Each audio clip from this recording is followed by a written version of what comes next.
Halo, sahabat tani. Jangan lupa sahabat tani ya. Kita di channel YouTube Wirata Daya ini karena kita hari libur ini ya. Kita sambil di kebun, sambil jaga kebun ini karena teman-teman karena ini banyak di pinggir hutan ya, ada sampah-sampah kering kita jaga.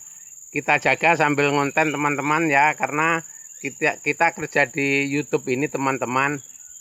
Ya susah ya enak ya, susahnya kalau penontonnya belum banyak lah.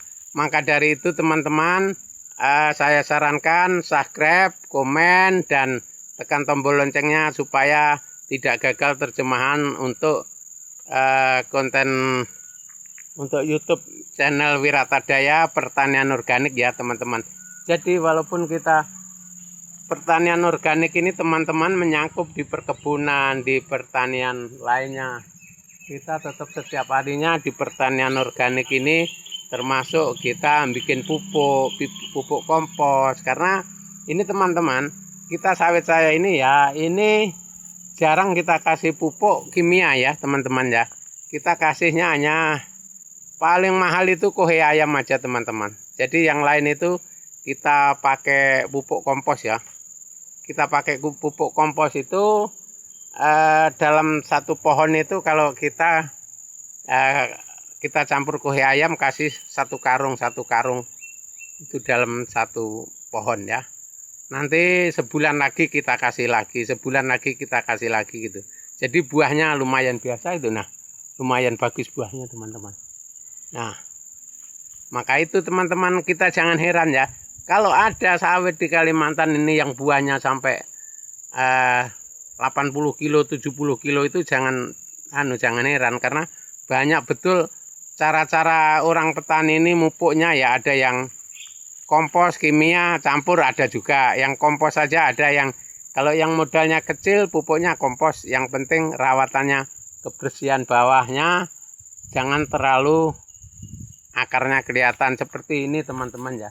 Kira-kira dikasih ingu rumputnya itu 20 cm atau 15 cm aja ya, supaya cuman kalau yang di dekat pohon harus bersih karena brondolnya supaya kelihatan kalau jatuh ya.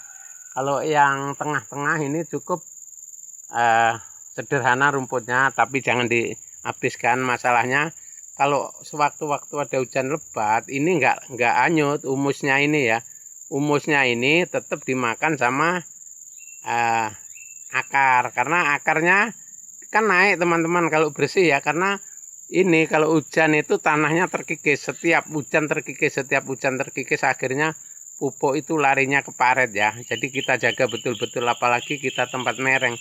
Kalau tempat mereng kalau bisa diusahakan di atasnya digali ya teman-teman, supaya air itu masuk di dalam galian itu tadi ya.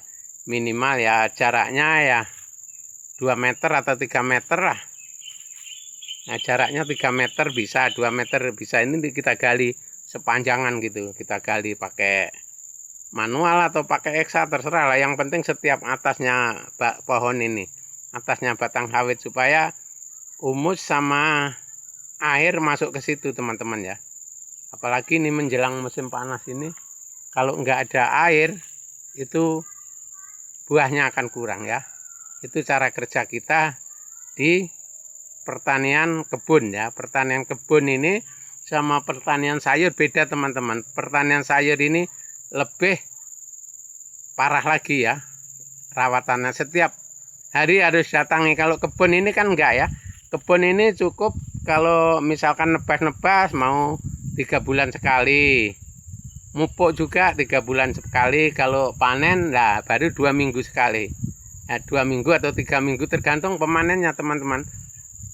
Kalau pemanen bagus itu pas 2 minggu.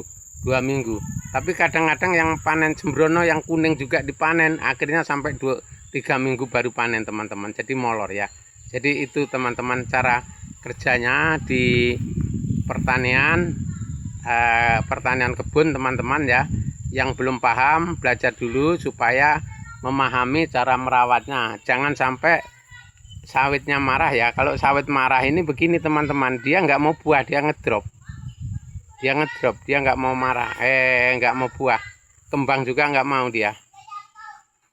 Itu dia karena ngedrop itu tadi. Oke teman-teman, terima kasih, semoga bermanfaat. Yang sudah subscribe terima kasih, yang belum subscribe supaya selalu mengikuti channel YouTube Wiratadaya bidang pertanian organik. Oke, terima kasih.